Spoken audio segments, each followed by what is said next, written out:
Hi guys, narito ang ikalimang part ng pag-abot sa pinakatuktok. Tara at simulan na natin ang kwento. Kailangan ko siyang turuan ng leksyon, piniga ng bida ang kanyang dibdib, napasigaw si Mayor, habang tumatawa ang bida, wika niya, umalis ka na, pulang-pula naman ang mukha ni Mayor. Hey Feng Forest, sa isip ni Mayor. Totoo kaya siyang lalaki? Hindi ko na nga mabilang ang mga manliligaw ko dahil sa aking itsura. Pero isipin mo yun, nang magkagusto ako sa isang lalaki, binabaliwala niya ako. At ako pa nga ang unang gumawa ng hakbang. Hinawakan niya sa balikat ang ating bida. Saad ni Mayor, napaka-interesante mo. May ginawa ito sa ating bida sabay alis ng nakangiti. Pinunit ng ating bida ang damit ng young master na kanyang nakalaban. Sabay itinali ito sa kanyang nasugatang kamay. Tanong ng ating bida kay Sumo. Kaya mo pa bang maglakad? Tumango naman si Sumo. Wika ng bida. Kung gayon, tara na. Sekta ng Ling Xiao, ang mga disipulo ng tatlong dakilang pangkat sa kalapitan ay laging nagkakasunggaban. Mukhang sanay na ang lahat dito, basta't walang sinumang mahalaga ang mamatay. Ipinpipikit na lamang ng mga nakatatanda ng bawat pangkat ang kanilang mga mata. Sa bahay ng ating bida, sadyang iniiwasan kong tamaan ang aking mga buto at meridian. Kaya naman, mga sugat lamang sa laman ang natamo ko. Hindi ko dapat sayangin ang aking gamot dyan. Umupo siya. Ang init at tunay na yang chi na ibinubuga ng aking imposing golden body ay may kakayahang magpagaling. Dapat muna akong maglaan ng oras para makabawi. Lumaki ang mata ng ating bida. Pumasok ako sa ikawalong yugto ng tempered body ng ganito kaga. Siguro may koneksyon ito sa pakikipaglaban ko ng buong lakas ko ngayon. Mukhang may mga benepisyo nga ang pakikipaglaban sa iba. Ang bilis ng pagsipsip ko ng yang chi ay lubhang tumaas. Pagkatapos ng ilang araw, patuloy na nagwawalis ang ating bida. Hindi ko nakita si Sumo at ang kanyang mga alipores, siguro nagpapagaling pa rin sila. Dumating sina Sumo at Yuntian. Wika ng ating bida, Junior Marshal Brother Su, nangangati na naman para makipaglaban. Sabi ni Sumo, ibigay mo sa akin. Iniabot agad ni Yuntian. Heto, young master. Sabi ni Sumo, napakahusay. Sa isip ng ating bida. Ano ang gusto mong gawin? Sabi ni Sumo, heto, para sa iyo ito. Para ipakita ang aking respeto, ako ang unang iinom. Kagay, sabay inom nito ng masaya. Wika ng bida, bottoms up. Sabi ni Yuntian, oh yeah, may napansin ang bida, may pumadyak sa lupa. Isang disciple na nakasalamin. Saad nito, sa pag-inom ng alak sa katanghalian, dinungisan ninyo ang reputasyon ng ating sekta. Dahil ito ang unang pagkakataon na nilabag ninyo ang mga patakaran. Babawasan ko kayo ng 5 contribution points bawat isa. Kung may susunod pa, parurusahan ko kayo ng buong higpit ng batas ng ating sekta. Wika acting bida. Oo, basta bawasan mo na lang. Gulat naman ang disciple na nakasalamin. Ano? Sabi ni Sumo. Jiao Hu, tulungan mo si Senior Marshal Brother Yang na magwalas ng sahig. Agad naman sumang-ayon si Jiao Hu. Sige po, wika ng ating bida, hindi mo na kailangang gawin yan. Sabi ni Sumo, fair na, sa iyong maliit na kubo. May gusto akong pag-usapan sa iyo.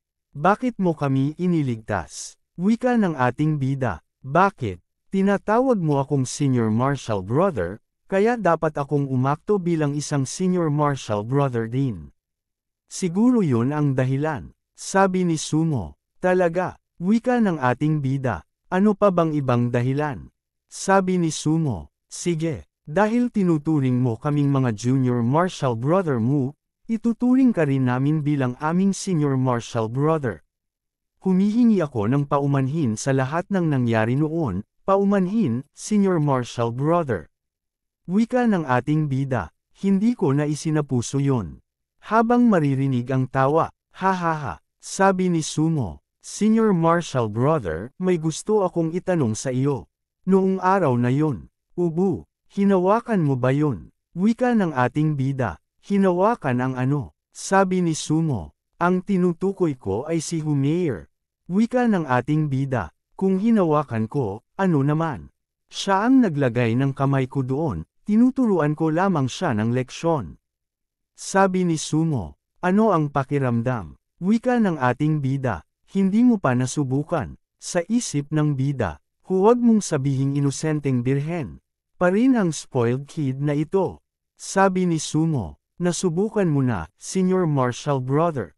Wika ng ating bida. Hey, hindi ako nangangahas na balikan ang nakaraan. Habang nag-uusap sa may ilog ang dalawa, inaayos naman nila yuntian ang bahay ng ating bida. Ibigay mo sa akin ang tabla. Parating na, sabi ni Sumo. Pero ngayon kailangan mong mag-ingat.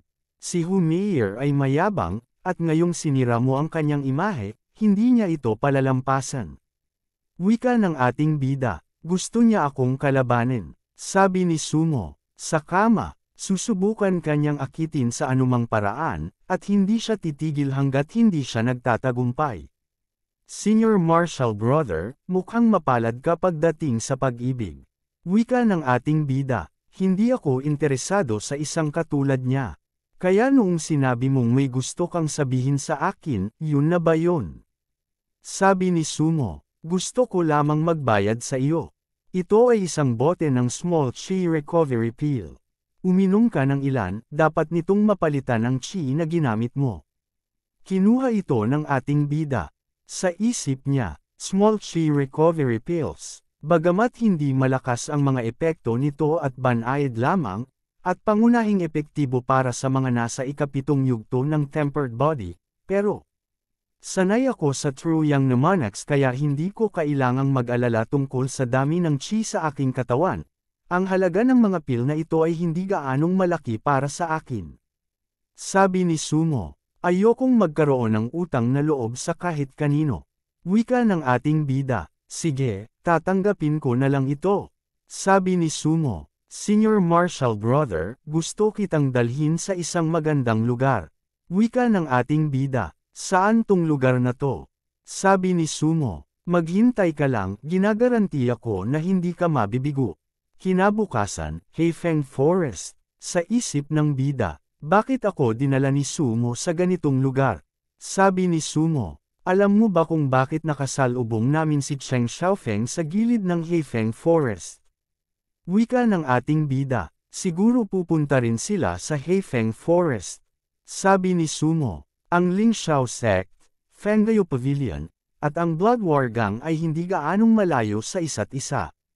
Kung sino man sa mga disciple ng tatlong sekta ang gustong pumasok dito, kailangan nilang dumaan sa daang yun. Wika ng ating bida, kung sabagay, bakit kayo naparito? Nakikita kong hindi mo alam ang tungkol dito. May isang pamilihan sa Heifeng Forest. Ito ay isang lugar kung saan ang mga disciple mula sa lahat ng tatlong sekta at ang mga martial artist mula sa Wumi Town ay nagsasagawa ng kalakalan. Maaari kang makipagpalitan, o maaari kang bumili at magbenta gamit ang ginto at pilak. Ang Heifeng Marketplace ay napakasigla. Sabi ni Yun Tian, tama, Senior Marshall Brother. Palagi kang makakahanap ng magandang bagay. Noong nakaraang beses, nakuha ni Young Master Su ang isang celestial element fruit sa halagang 10 tael ng pilak. Wika ng ating bida, celestial element fruit, sabi ni Sumo, isang lower earthly level spiritual fruit. Hindi naiintindihan ng nagbebenta ang tunay na halaga ng kanyang mga paninda, at nagawa kong samantalahin ito. Sa isip ng bida, kung totoo yun, napakagandang kalakalan yun. Pero hindi ko pa naririnig ang tungkol sa Heifeng Marketplace na ito. Wika ng ating bida, Junior Marshall Brother Su, mayroon ba tayong ika-11 elder sa Ling Xiao Sect? Sabi ni Sumo, kailan pa nagkaroon ng ika-11 elder ang ating sekta? Saad ni Yun Tian, si Senior Marshall Brother Yang ay masyadong nakatuon sa kanyang pagsasanay, kaya hindi niya lubos na naiintindihan ang sitwasyon sa ating sekta. Maliban sa leader ng sekta, mayroon tayong 5 elder. Sabi ni Sumo, gayunpaman, narinig ko na ang leader ng ating sekta ay isang taong maituturing na maalamat. Naabot na niya ang peak ng Soul Reverie Realm.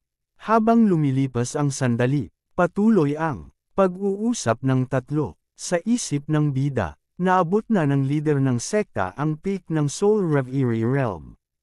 Ang isang martial artist ay nagsisimula mula sa Tempered Body Realm, at ang mga sumusunod ay Chi Refining Realm, Chi Moving Realm, Separation Reunion Realm, True Element Realm, at Soul Reverie Realm. Sa bawat realm, mayroong 9 na yugto. Kung mas malakas ang isa, mas makapangyarihan itong magkaroon ng breakthrough. Soul Reverie Realm. Bihira sila. Hindi ko akalain na naabot na ng leader ng Lingxiao sect ang peak ng realm na yon. Kung maaari siyang bumuti ng isang hakbang, tunay siyang magiging pinakamahusay. Sabi ni Sumo. Ang leader ng Blood War Gang na si Human at ang leader ng Fenggayo Pavilion ay umabot lamang sa ika-6 o ika-7 yugto ng Soul Reverie Realm.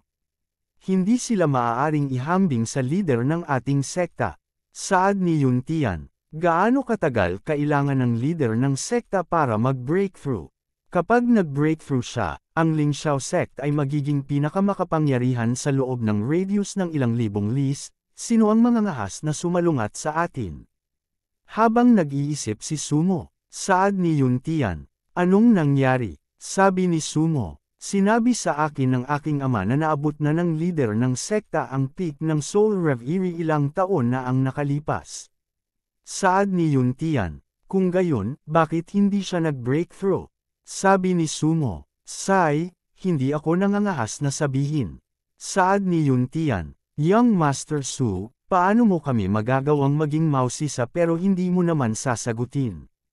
Sabi ni Zhang San, tama, sabi ni Sumo, tandaan ninyo ng mabuti, hindi ninyo ito maaaring sabihin sa kahit kanino. Kung kumalat ito, magkakaroon ng malaking problema. Mga 1 dekada na ang nakalipas, may malaking nangyari sa Lingxiao sect. Dahil dito kaya natigil ang leader ng ating sekta sa realm na yon.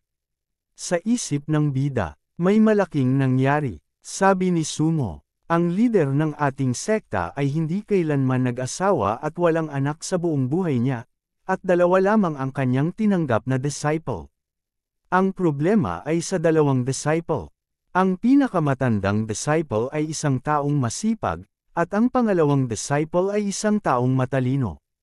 Pareho silang napakatalento, at tinuruan sila ng leader ng ating sekta ng may lubos na pag-iingat. Hindi nabigo ang 2, at ang kanilang martial prowess ay palaging pantay. Ngunit dahil magkaiba ang kanilang temperament at personalidad, tinuruan sila ng magkaiba.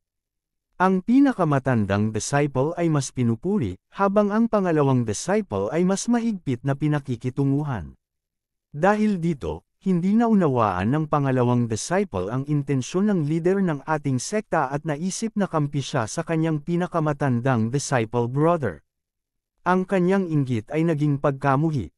Ang pangalawang disciple at ang pinakamatandang disciple ay naging malayo sa paglipas ng panahon, at ang kanyang puso ay nabaluktot.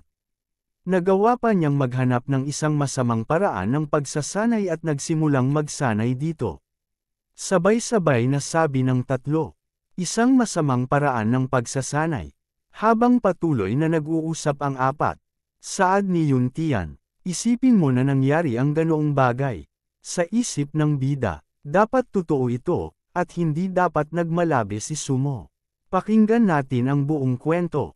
Sabi ni Sumo, pagkatapos gamitin ang paraan ng pagsasanay na yun, ang personalidad ng pangalawang disciple ay nagbago ng husto. Ang kanyang kapangyarihan ay lubhang tumaas din, at ang pinakamatandang disciple ay hindi nakatapat. Gayunpaman, ang kanyang pagsasanay gamit ang paraang ito ay natuklasan ng leader ng sekta. Nagpasya ang leader ng sekta na alisin ang kanyang martial power sa kabila ng sakit na kanyang naramdaman. Ang balitang ito ay nagdulot sa pangalawang disciple na tuluyang mahulog sa landas ng demonyo, at ang kanyang puso at isip ay tuluyang kinain ng kapangyarihan ng kasamaan. Noong gabing yun 1 dekada na ang nakalipas, damaloy ang dugo na parang ilog sa Lingxiao sect. Ang pinakamatandang disciple ay namatay sa lugar, habang ang pangalawang disciple ay tumakas mula sa kanyang krimen. Habang nag-iisip si Sumo, saad ni Yuntian, at pagkatapos, sabi ni Sumo, pagkatapos yun, iilan lamang ang nakakita sa leader ng sekta. Akala ng lahat na nadurog ang kanyang puso at naging walang pakialam na siya.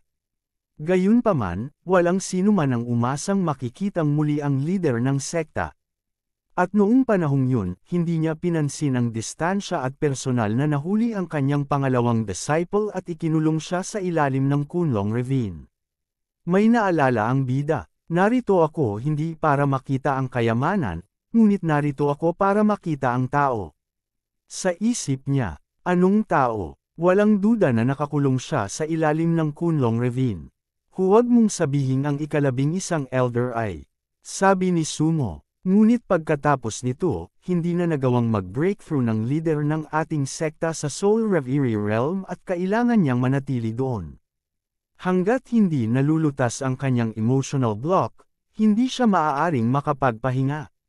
Saad ni Yuntian, sayang naman, tama, ang pangalawang disciple ay walang kahihiyan. Habang patuloy ang pag-uusap, nag-iisip ang ating bida. Napuntang eksena sa bayan maririnig ang ingay ng mga tao.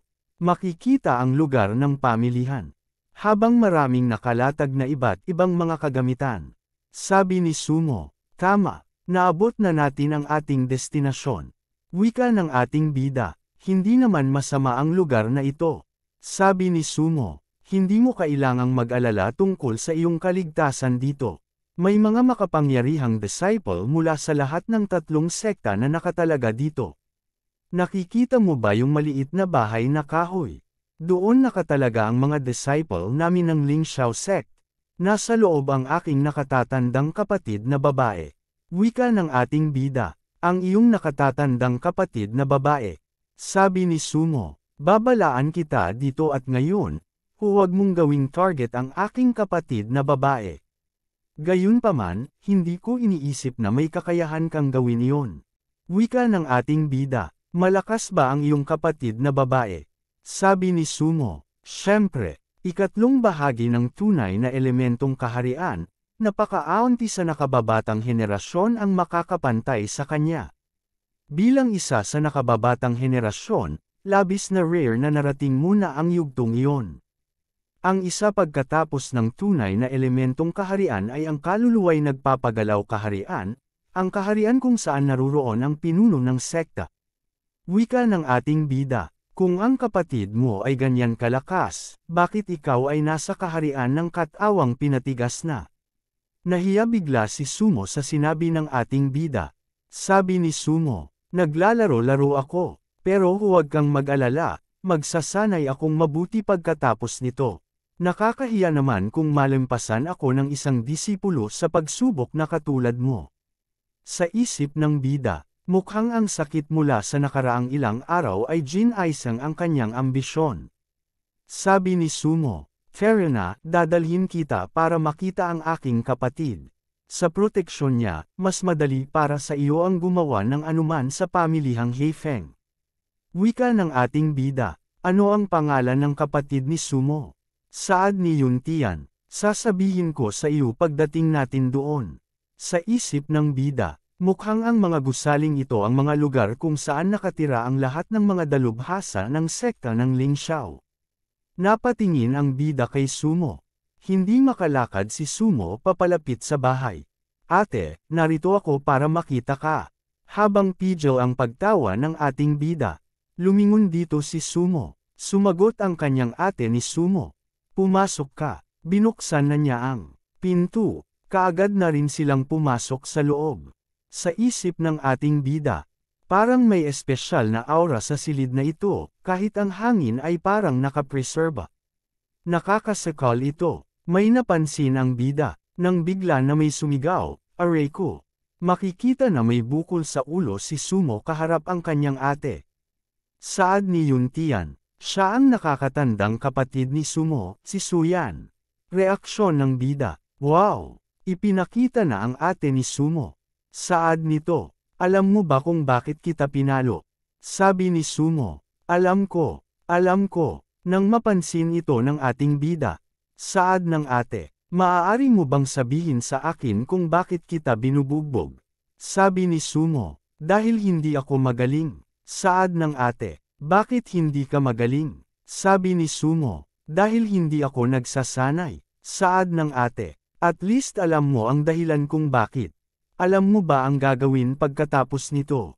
Sabi ni Sumo, oo. Saad ng ate, alalahanin mo ang sarili mong mga salita.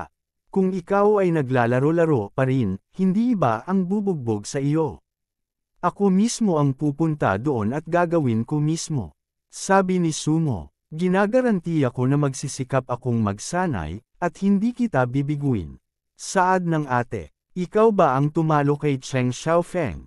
Sa isip ng bida, ang senior martial sister na ito ay may sapat na kaalaman. Alam niya ang nangyayari sa labas kahit ginugugol niya ang kanyang oras sa pagsasanay dito. Wika niya, oo, saad ng ate, mas magaling ka kay Sumo. Narito ang isang payo, wika ng bida, sige po, saad ng ate, lumayo ka kay Sumo, kung patuloy kang mananatili sa kanya, ang iyong mga nagawa ay matatapos dito. Umalis ka, gusto ko nang magsanay, sinarado na ang pinto. Saad ni Yuntian, pupunta tayo at tingnan ang pag-unlad para sa mga pilulas na ipinagawa natin. Sabi ni Sumo, ang kapatid ko ay medyo mapride at masungit sa kanyang ugali, huwag mo na lang pansinin. Sa isip ng bida, gusto ko ang ugali niya. Wika niya, huwag kang mag-alala, may sarili kang bagay na kailangan mong asikasuhin, tama ba? Pumunta ka na at asikasuhin mo iyon. Magliliwaliw ako. Sige, magkikita tayo mamaya. Habang naglalakad-lakad ang aking bida, may mga bato na nakalatag sa pamilihan. 200 taels, 50 taels, mga mistikong bato. Meron ding mga nagbebenta ng mga papel. Patuloy na naglakad ang ating bida. Sa isip niya, kaya ang mga tsyenda dito ay hindi lang bumibili at nagbebenta.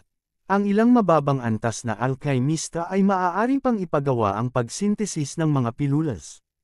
Sintesis ng mga pilulas, ng libre. Sa totoo lang, simula nang pumasok ako sa pamilihan, binabantayan ko ang anumang may elementong yang.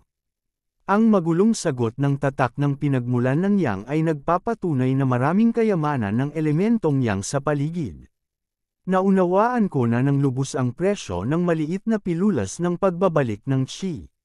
Dahil ang mga pilulas ay kapaki-pakinabang lamang para sa mga nasa ika-7 hanggang ika-9 na bahagi ng pinatigas na katawan, kaya ang mga pilulas na ito ay nasa 50 taels lamang bawat isa.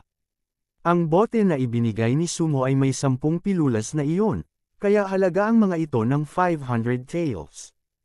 Hindi talaga sapat para gumawa ng anuman.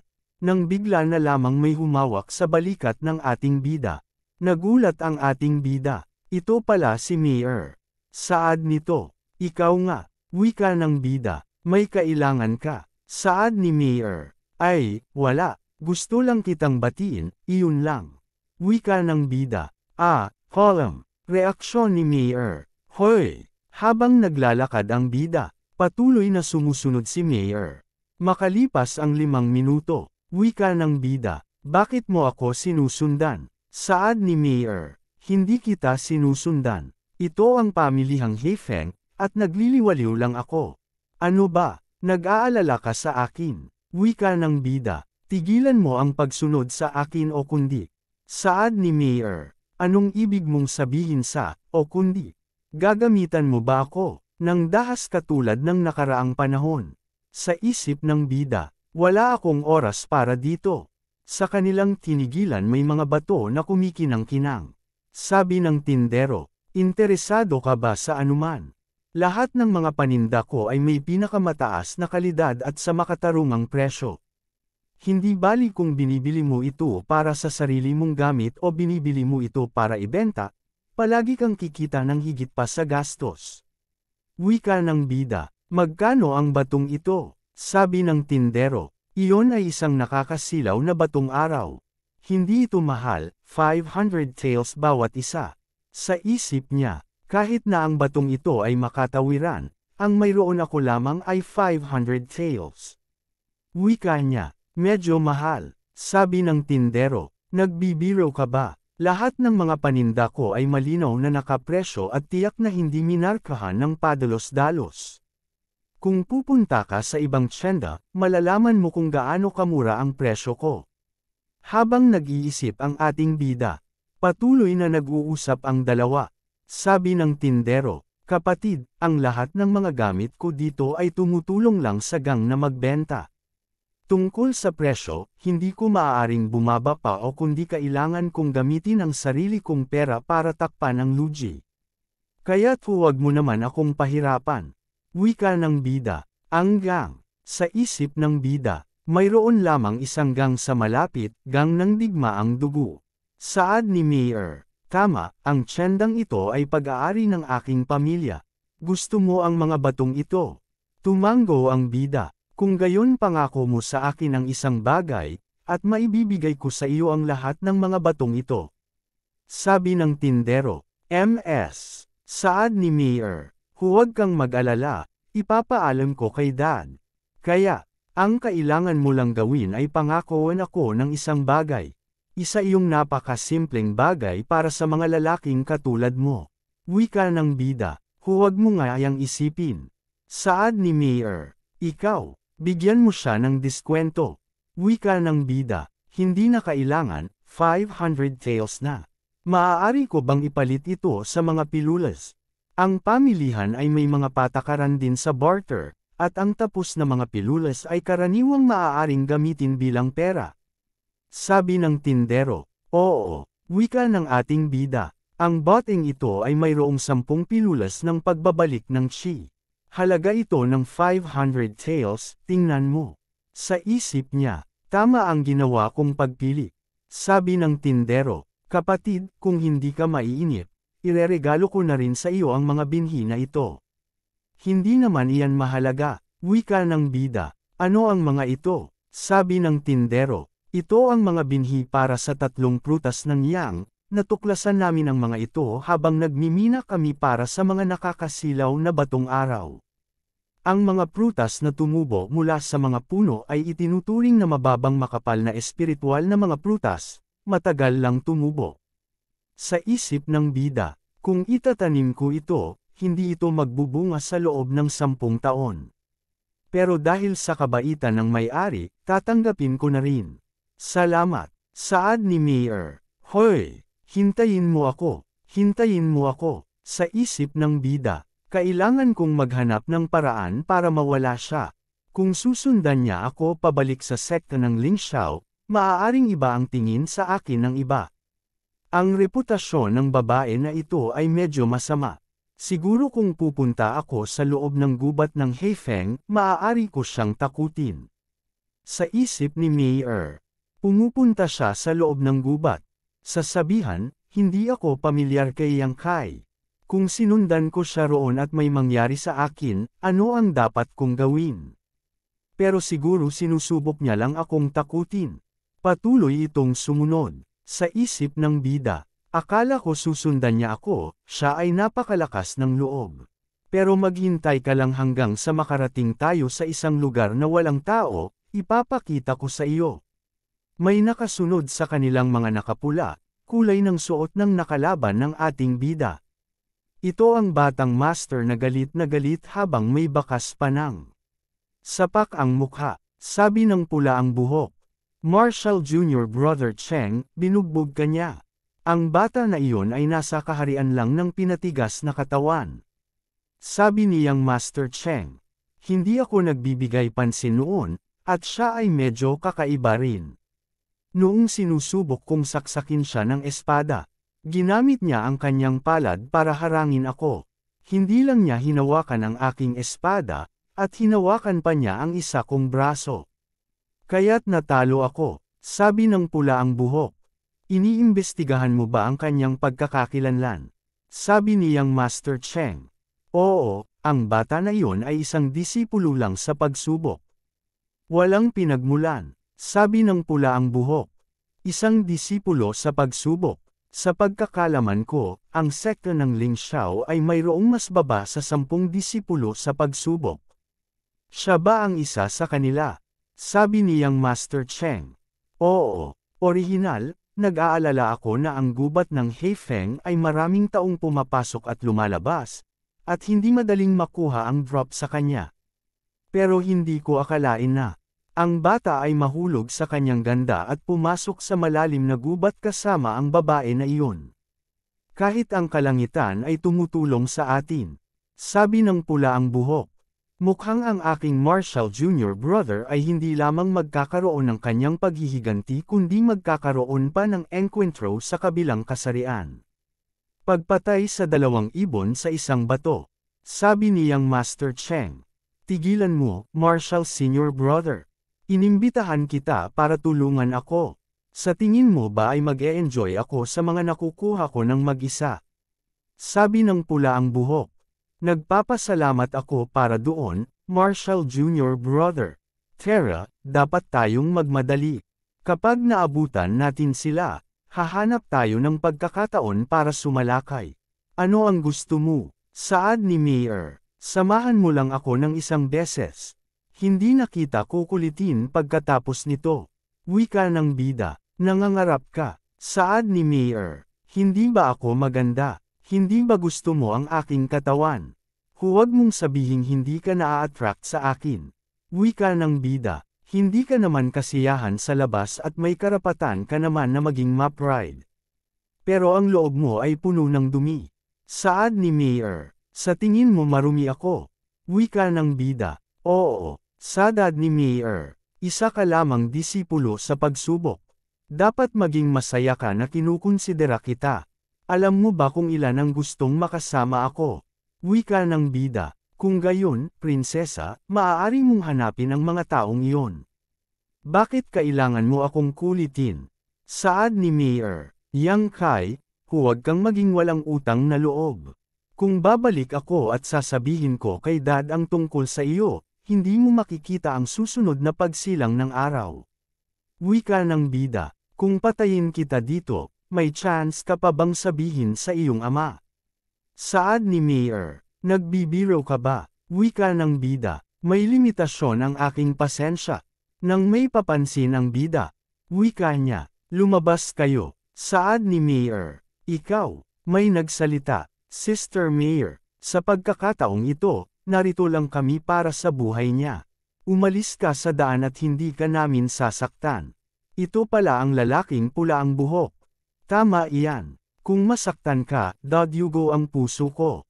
Saad ni Mayor, Yang Kai, kung ayaw mong mamatay, kung gayon makinig ka sa akin. Ang nutao na iyon ay pumasok sa 5 bahagi ng kaharian ng pagdadalisay ng Qi noong nakaraang kalahating buwan. Ang kanyang lakas ay hindi maihahambing kay Cheng Xiaofeng at sa kanyang mga alipors. Hindi pa nabanggit na humaharap ka sa 2 tao, hindi ka nila kakayanin. Wika ng bida, may paraan ka ba para talunin sila? Saad ni Mayor, hindi, walang magagawa laban sa kanila. Pero tiyak na hindi sila maglalakas loob na patayin ako. Kung handa kang sumang-ayon sa aking kondisyon, kung gayon gagarantyahan ko ang iyong kaligtasan. Wika ng bida, hindi na, salamat. Saad ni Mayor, mas gusto mong mamatay. Wika ng bida, pasensya na, pero medyo malinis ako. Hindi pa nabanggit na malalaman lang natin kung sino ang mabubuhay at mamamatay pagkatapos nating maglaban. Saad ni Mayor, kung gayon, bahala ka. Napakabait na bata ni Sister Mayor, alam ko na hindi ka sasalungat sa akin. Reaksyon ni Mayor, sabi ni Nutao, ang pangalan mo ay Yang Kai, tama ba? Huwag mo akong sisihin kapag nasa impyerno ka na. Kung kailangan mong sisihin ang isang tao, sisihin mo ang sarili mo sa pagiging mapanghimasok. Papatayin mo ba ang sarili mo o kailangan kong gawin ito? Wika ng bida, kung gusto mo ang aking buhay, kung gayon pumunta ka at kunin mo ito gamit ang sarili mong lakas. Sa isip ng bida, sisimulan ko ang tunay na yang mnemonic. Nang may naramdaman siyang kakaiba, mayroong agresibong init mula sa aking dibdib na dumadaan sa aking mga acupoint at mayroong malaking dami ng yang qi sa init na iyon. Nasanay na ang aking mga meridian sa sakit, At ang malaking dami ng yang chi na iyon ay dumadaan pa rin sa aking mga meridian. Likidong yang. Isa pang patak ulit. Sa loob ng 3 hininga, 2 patak ng likidong yang ang nabuo. Bakit nawala ang isang patak? Huwag mong sabihin. Ito ang nakasisilaw na batong araw. Ang yang chi sa loob ng mga bato ay tuluyang naglaho na ngayon. Nasipsap ko na silang lahat sa maikling panahon na iyon. Sabi ni Nutao, Marshall Jr. Brother Cheng, sumunod ka sa akin. Maaaring magbago ang mga bagay kung magtatagal tayo ng sobra. Sabi niyang Master Cheng. Sige, sa isip ni Nutao. Bakit nakatayo lang doon ang batang iyon? May mabilis na gumalaw. Ito pala si Nutao na mabilis na sumusugod papunta sa ating bida. Napansin agad ito ng ating bida. May paparating na suntok. Sinabayan ito ng suntok ng ating bida. Bahagyang umatras ang ating bida habang napunit na ang balot sa kanyang sugat. Sabi ni Nutao, ang init na chi. Kaagad na sumugod siyang Master Cheng papunta sa ating bida. Habang nakahanda naman sa pagdepensa ang bida. Sabi niyang Master Cheng. Noong nakaraan, pinagsamantalahan ako. Sa tingin mo ba madadapa ako sa parehong lugar ng 2 beses? Sinangga lamang ng ating bida gamit ang kanyang kamay. Nahawakan ng ating bida ang espada. Sabi niyang Master Cheng. Paano iyon nangyari? Brother No, iligtas mo ako. Sabi ni Nutao, mag-ingat ka, mag-ipon ng chi sa dulo ng daliri ang ating bida. Sabay tutok nito sa noo ng Yang Master. At bumbutas ang noo ng Yang Master. Nakita ito ni Mayor. Nawalan ng buhay ng tulala ang Yang Master sa ginawa ng ating bida. Nagulat naman si Nutao. Patuloy lang ang panunood ni Mayor sa kaganapan. Sabi ni Nutao. Paano mo nagawang patayin ang Marshall Jr. Brother Cheng? Anong klaseng teknik ang ginamit mo? Wika ng bida, mamamatay ka rin. Sabi ni Nutao, bastardo ka, papatayin kita. Sa isip ng bida, iba ang sitwasyon kaysa noong nakaraan. Noong nakaraan isa lamang itong pagtatalo, hindi ko gagamitin ang buo kong lakas. Ngunit sa pagharap sa mga kaaway na naglalayong kunin ang buhay ko, magiging hanggal ako kung hindi ko ibibigay ang lahat ng aking makakaya. Agad na sumugod ang bida. Sabi ni Nutao, huwag kang magpalusot, akin ang buhay mo. Sa isip ni Nutao, nasa body-tempered realm pa lang siya, gaano karaming chi ang kayang taglayin ng kanyang katawan. Napakalakas ng atake na iyon kanina, na nangangahulugang dapat ay ginamit niya ang karamihan sa kanyang chi. Ibig sabihin hindi na niya magagamit muli ang parehong atake. Kaya pa rin niyang gumamit ng chi. At kahit ang kanyang mga galaw ay may nag-aapoy na enerhiya sa mga ito. Napaatras si Nutao. Kung gayon lalaban tayo sa isang digmaan ng pagkaubos. Nasa tempered body realm pa lang siya, kapag naubos na niya ang lahat ng kanyang chi, kung gayon siya ay magiging parang kordero na dadalhin sa katayan. Patuloy na umaatake ang bida. Bang, bang, bang, bang. Sa isip ni Mayor. Nagsimula ng gamitin ni Nutao ang estratehiya ng pagkaubos. Ito ang pinakamabisang paraan upang pabagsakin ang isang martial artist sa tempered body realm nang hindi gumagastos ng masyadong maraming resources. Habang nasisiyahan naman ang ating bida sa kanyang ginagawa, nagpaulan ng mga suntok ang ating bida. Nahihirapang dumipensa si Nutao. Sa isip niya, anong nangyayari? Kapag lumaban ang isang martial artist at naubos ang kanyang chi, dapat hamina ang kanyang martial prowess. Bakit kabaligtaran ang nangyari sa kanya? Bahagyang inikot ng ating bida ang kanyang paa. Sabay isinabay sa kanyang suntok. Direkta naman itong tumama kay Nutao. Bang! Si Nutao ay napasukan ng dugo. Pinilit nitong bumawi. Umatake ito gamit ang palad. Ngunit nasanggalang ito ng ating bida. Pabilis itong umatras sa malayong distansya sabay takbo pagkatapos. Sabi ni Nutao, Yang Kai, pinapalaya kita ngayon. Ngunit pinatay mo ang aking junior brother, patay ka. Nakita ng bida na tumatakbo na ang kalaban. Naglabas siya ng maliit na bagay. Pinagdikit niya ang dalawang kamay. May nabubuo dito na likido. Inilunsad niya ito papunta sa kalaban. Mabilis ang pag-atake na ginawa ng ating bida. Agad naman itong tumagos sa katawan ni Nutao. Habang nagpapatuloy ang maaliwalas ng umaga, napagod ang bida sa kanyang mga ginawa. Habang hinahabol niya ang kanyang paghinga, makikita ang walang buhay na katawan ni Nutao.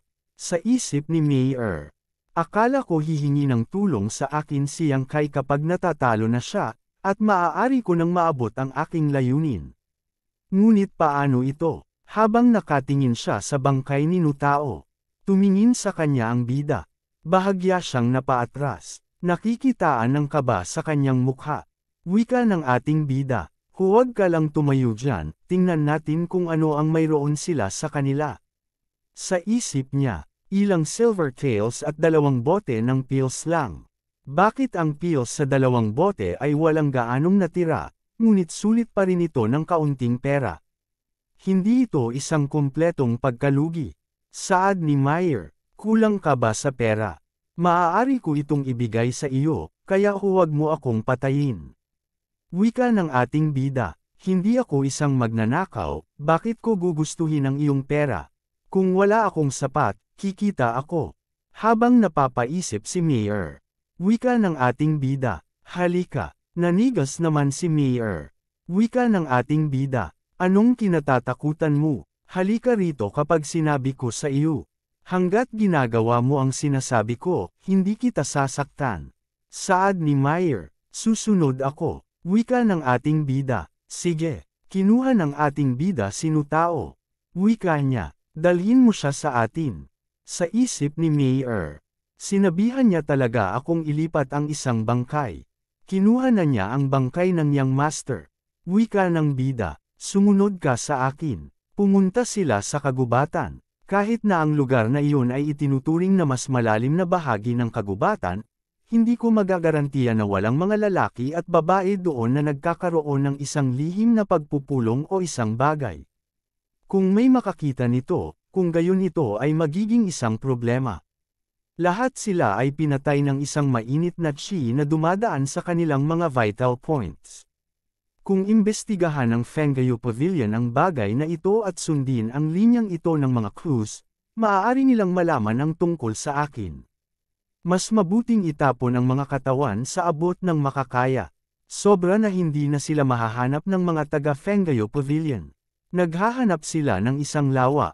Wika ng bida, itali ang bato sa mga katawan. Itinapon nila ang mga bangkay na may kasamang bato sa lawa. Wika ng bida, itinuturing ka na ngayong kasabwat ko. Alam mo ang gagawin, tama? Nakangiting sagot ni Mayer.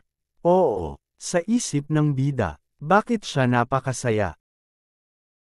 At dito nagtatapos ang kabanata, maraming salamat po.